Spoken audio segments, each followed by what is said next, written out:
السلام علیکم ورحمۃ اللہ وبرکاتہ۔ الحمد للہ رب العالمین الرحمن الرحیم مالک یوم الدین ایاک نعبد و ایاک نستعین والصلاة والسلام علی نبینا محمد وعلی آلہ وصحبہ اجمعین ومن تبعهم بإحسان إلى يوم الدين وبعد رب اشرح لي صدري ويسر لي أمري واحلل عقدة من لساني يفقهوا قولي اللهم لا سهل إلا ما جعلته سهلا وأنت تجعل الحزن إذا شئت سهلا۔ معزز و محترم ناظرین کرام، میری اسلامی ماؤں اور بہنوں، آپ تمام حضرات کا آؤ قرآن سیکھیں، آؤ قرآن سمجھیں پروگرام میں استقبال ہے۔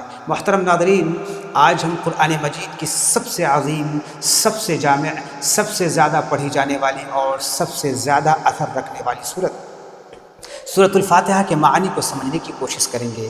یہ وہ سورت ہے جسے ہر مسلمان دن اور رات میں بار بار پڑھتا ہے، مگر جتنا اس پر غور کیا جائے اتنا ہی دل پر اس کا اثر بڑھتا چلا جاتا ہے۔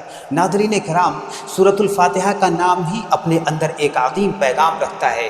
اسے فاتحہ اس لیے کہا جاتا ہے کہ قرآن مجید کا آغاز اسی سے ہوتا ہے۔ فاتحہ کا معنی ہے کھولنے والی، یعنی دباچہ، مقدمہ اور پیش لفظ۔ گویا پورے قرآن کا دروازہ اسی صورت سے کھلتا ہے، اور جو شخص اس صورت کو سمجھ لے وہ قرآن مجید کے بنیادی پیغام کو سمجھنے کی شاہراہ پر آ جاتا ہے۔ یہ ایک مکی صورت ہے، اور مکی صورت اس کو کہتے ہیں جو ہجرت مدینہ سے پہلے نازل ہوئی ہو۔ چونکہ سورت الفاتحہ نبی کریم صلی اللہ علیہ وسلم پر ہجرت سے پہلے نازل ہوئی، اس لیے یہ مکی صورت کہلاتی ہے۔ معزز ناظرین، صحیح احادیث میں اس مبارک صورت کے کئی نام آئے ہیں۔ اسے سورۃ الفاتحہ، الحمد، سبع من المثانی، الدعاء، الصلاۃ، ام القرآن، ام الکتاب، الشافیہ، الکافیہ اور القرآن العظیم کہا گیا ہے۔ یہ نام خود بتا رہے ہیں کہ یہ سورت صرف ایک سورت نہیں بلکہ اپنے اندر دعا بھی رکھتی ہے، شفا بھی رکھتی ہے، عبادت بھی رکھتی ہے، اور پورے قرآن کا خلاصہ بھی اپنے اندر سمیٹے ہوئے ہے۔ سورۃ الفاتحہ کی فضیلت بھی غیر معمولی ہے۔ سیدنا ابن عباس رضی اللہ تعالیٰ عنہ بیان کرتے ہیں کہ ایک دن جبریل علیہ السلام نبی کریم صلی اللہ علیہ وسلم کے پاس موجود تھے کہ اچانک اوپر سے ایک دروازہ کھلنے کی زوردار آواز آئی۔ جبریل علیہ السلام نے سر اٹھا کر فرمایا، یہ آسمان کا ایک دروازہ ہے جو آج کھولا گیا ہے، اس سے پہلے کبھی نہیں کھولا گیا تھا۔ پھر اس سے ایک فرشتہ نازل ہوا جو اس سے پہلے کبھی زمین پر نہیں اترا تھا۔ اس فرشتے نے سلام عرض کیا اور کہا، آپ کو دو نوروں کی خوشخبری ہو جو آپ سے پہلے کسی نبی کو نہیں دیے گئے، ایک فاتحۃ الکتاب اور دوسرے سورۃ البقرہ کی آخری دو آیات۔ آپ ان میں سے جو حرف بھی پڑھیں گے وہ آپ کو عطا کیا جائے گا۔ یہ روایت صحیح مسلم میں آئی ہے۔ ذرا سوچئے، یہ کوئی معمولی صورت نہیں، یہ آسمان کی خاص عطا ہے۔ رب العالمین کی طرف سے اپنے محبوب صلی اللہ علیہ وسلم کے لیے خصوصی نور ہے، اور نبی کریم صلی اللہ علیہ وسلم نے اس کی عظمت کو یوں بیان فرمایا، قسم ہے اس ذات کی جس کے ہاتھ میں میری جان ہے، نہ تورات میں، نہ انجیل میں، نہ زبور میں اور نہ فرقان میں اس جیسی کوئی صورت نازل ہوئی ہے۔ یہ حدیث صحیح سنن الترمذی کی روایت ہے۔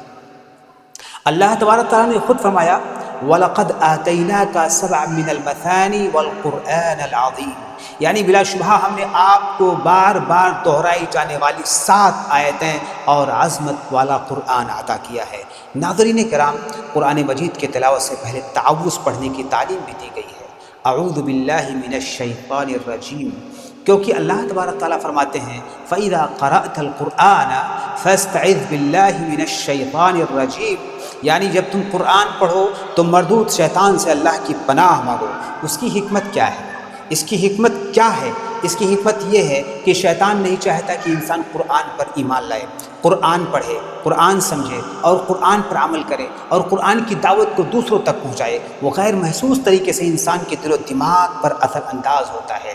اس لیے بندہ تلاوت شروع کرنے سے پہلے اپنے رب کی پناہ میں آتا ہے، اور پھر تسمیہ، یعنی بسم اللہ الرحمن الرحیم۔ یہ صرف زبان کے چند الفاظ نہیں بلکہ ایک مومن کی پوری زندگی کا اصول ہے۔ ہر جائز کام کے آغاز میں اللہ کا نام لینا چاہیے۔ اس کے 3 عظیم فائدے ہیں۔ بسم اللہ الرحمن الرحیم، اس کے 3 فائدے ہیں۔ پہلا فائدہ یہ ہے کہ انسان بہت سے برے کاموں سے بچ جاتا ہے، کیونکہ جب وہ اللہ کا نام لینے لگتا ہے تو خود سوچتا ہے کہ کیا اس کام پر اللہ کا نام لینا مناسب ہے۔ دوسرا فائدہ یہ ہے کہ ہر جائز کام کے آغاز میں اللہ کا نام لینے سے انسان کی ذہنیت درست رہتی ہے، اس کا رخ صحیح ہوتا ہے، اس کی سوچ پاکیزہ رہتی ہے، اور تیسرا فائدہ یہ ہے کہ جب بندہ اللہ کے نام سے کام شروع کرتا ہے تو اللہ تبارک تعالیٰ اس کام میں برکت عطا فرما دیتے ہیں۔ معزز ناظرین، سورۃ الفاتحہ کی یہ پہلی 4 آیات میں اللہ تبارک تعالیٰ کی عظیم صفات کا تذکرہ کیا گیا ہے۔ لفظ اللہ، جس کو لفظ جلالہ، یہ اللہ کا ذاتی نام ہے۔ اللہ لفظ اللہ کا ذاتی نام ہے، اور ان آیات میں اس کی 4 صفات نمایاں طور پر سامنے آتی ہیں۔ رب العالمین، الرحمن، الرحیم، مالک یوم الدین، یعنی وہی سارے جہانوں کا رب ہے، وہی نہایت مہربان ہے، وہی بار بار رحم فرمانے والا ہے، اور وہی روز جزا کا مالک ہے۔ اور اللہ کی رحمتیں کتنی وسیع ہیں۔ نبی کریم صلی اللہ علیہ وسلم نے فرمایا، اللہ تبارک و تعالیٰ کے پاس 100 رحمتیں ہیں، اور ان میں سے ایک رحمت دنیا میں اتاری گئی ہے، اسی کے ذریعے جن و انس، جانور اور کیڑے مکوڑے ایک دوسرے پر رحم کرتے ہیں۔ اور 99 رحمتیں اللہ تبارک تعالیٰ نے قیامت کے دن اپنے بندوں پر رحم فرمانے کے لیے محفوظ رکھی ہیں۔ یہ روایت بھی صحیح مسلم میں آئی ہے۔ اللہ اکبر، جب دنیا کی ساری محبتیں، ساری شفقتیں، ساری ماؤں کی ممتا، باپ کی مہربانی، جانوروں کے اپنے بچوں پر شفقت، سب ایک رحمت کا اثر ہیں، تو ذرا سوچئے کہ وہ 99 رحمتیں کیسی ہوں گی جو قیامت کے دن ظاہر ہوں گی۔ ناظرین کرام، سورۃ الفاتحہ صرف حمد و ثنا نہیں، یہ بندے اور رب کے درمیان ایک عہد بھی ہے، ایک وعدہ بھی ہے۔ بندہ اللہ کے درمیان، اللہ کے سامنے عرض کرتا ہے، ایاک نعبد و ایاک نستعین، یعنی ہم صرف اور صرف تیری عبادت کرتے ہیں اور صرف تجھ سے مدد مانگتے ہیں۔ یہ عربی کا قاعدہ ہے، عربی گرامر کا قاعدہ ہے، اور یہ کسی لینگویج میں میرے خیال سے نہیں پایا جاتا ہے کہ جب آبجیکٹ سبجیکٹ سے پہلے آ جاتا ہے تو آبجیکٹ پہلے آنے کی وجہ سے یہ انٹینسیفائی کرتا ہے، تاکید کا معنی پیدا کرتا ہے۔ تو ایاک نعبدو کے اندر ایاک، یہ کا اللہ رب العالمین کے لیے استعمال ہوا ہے، یعنی ہم آپ ہی کی عبادت کرتے ہیں اور آپ کے علاوہ کسی کی عبادت نہیں کرتے ہیں۔ یہاں بندہ اللہ تبارک و تعالیٰ سے 2 عہد کر رہا ہے۔ پہلا عہد کیا ہے؟ اے اللہ، ہم تیری ہی عبادت کرتے ہیں اور تیری ہی عبادت کرتے رہیں گے۔ عبادت کا لفظ بڑا وسیع ہے، اس میں صرف پرستش ہی نہیں بلکہ اطاعت، فرما برداری، بندگی، غلامی سب شامل ہے۔ عبادت کا لفظ عبد سے نکلا ہے، جس کے معنی ہے غلام۔ جس طرح ایک غلام ہر وقت اپنے مالک کے حکم میں رہتا ہے، اسی طرح ایک مومن کو بھی ہر لمحہ اپنے رب العالمین کا فرما بردار بن کر رہنا چاہیے۔ دوسرا عہد، دوسرا وعدہ، اے اللہ، ہم تجھ ہی سے مدد مانگتے ہیں، وَإِيَّاكَ نَسْتَعِينُ، اور تجھ ہی سے مدد مانگتے رہیں گے۔ کیوں؟ اس لیے کہ وہی خالق کائنات ہے، وہی مالک ارض و سما ہے، وہی مالک کائنات ہے، وہی رزاق و رازق ہے، وہی مشکل کشا ہے، وہی حاجت روا ہے، وہی بگڑی بنانے والا ہے، وہی داتا ہے، وہی دستگیر ہے، وہی غریب نواز ہے، وہی بندہ پرور ہے۔ بندہ گویا اپنے رب سے کہتا ہے، اے میرے مالک، اگر تو ہماری مدد نہیں کرے گا تو تیرے سوا ہماری مدد کون کرے گا؟ ہماری مدد کرنے والا کون ہے؟ معزز سامعین کرام، معزز ناظرین کرام، اس کے بعد بندہ دعا کرتا ہے۔ کیا دعا کرتا ہے؟ اہدنا الصراط المستقیم، ہمیں سیدھا راستہ دکھا، سیدھا راستہ چلا۔ یہ صراط مستقیم کیا ہے؟ یہ وہ سیدھی راہ ہے جو اللہ تبارک تعالیٰ نے خود مقرر فرمائی ہے، جو بندے کو اللہ تبارک تعالیٰ تک پہنچاتی ہے، جس میں نہ افراط ہے، نہ تفریط ہے، نہ خواہشات کی گمراہی ہے، نہ بدعات کی تاریکی ہے۔ یاد رکھیے، یہ راستہ ہمیشہ سے ایک ہی رہا ہے۔ سیدنا آدم علیہ السلام سے لے کر خاتم النبیین محمد عربی احمد مجتبیٰ محمد صلی اللہ علیہ وسلم تک تمام انبیاء اور رسول اسی راستے پر چلتے آئے ہیں۔ اللہ تبارک تعالیٰ نے اسی کو حبل اللہ قرار دیا ہے، اس لیے اللہ تعالیٰ قرآن میں کیا کہتا ہے؟ وَاعْتَصِمُوا بِحَبْلِ اللَّهِ جَمِيعًا وَلَا تَفَرَّقُوا، اللہ کی رسی کو مضبوطی سے پکڑے رہو، اسی کو حبل اللہ قرار دیا۔ اور ہمارے نبی کریم صلی اللہ علیہ وسلم نے اسی کو ما انا علیہ واصحابی فرما کر وعدے کر دیا کہ نجات کا راستہ وہی ہے جس پر رسول اللہ صلی اللہ علیہ وسلم اور آپ کے صحابہ تھے۔ اور نبی کریم صلی اللہ علیہ وسلم نے صراط مستقیم کی ایک نہایت خوبصورت مثال بھی بیان فرمائی ہے۔ سیدنا نواس بن سمعان رضی اللہ تعالیٰ عنہ سے روایت ہے کہ رسول اللہ صلی اللہ علیہ وسلم نے فرمایا، اللہ تبارک تعالیٰ نے صراط مستقیم کی مثال ایک سیدھے راستے سے دی ہے جس کے دونوں طرف 2 دیواریں ہیں، ان میں کھلے ہوئے دروازے ہیں اور دروازوں پر پردے لٹکے ہوئے ہیں۔ راستے کے سرے پر ایک پکارنے والا پکار رہا ہے اور اوپر سے بھی ایک پکارنے والا آواز دے رہا ہے۔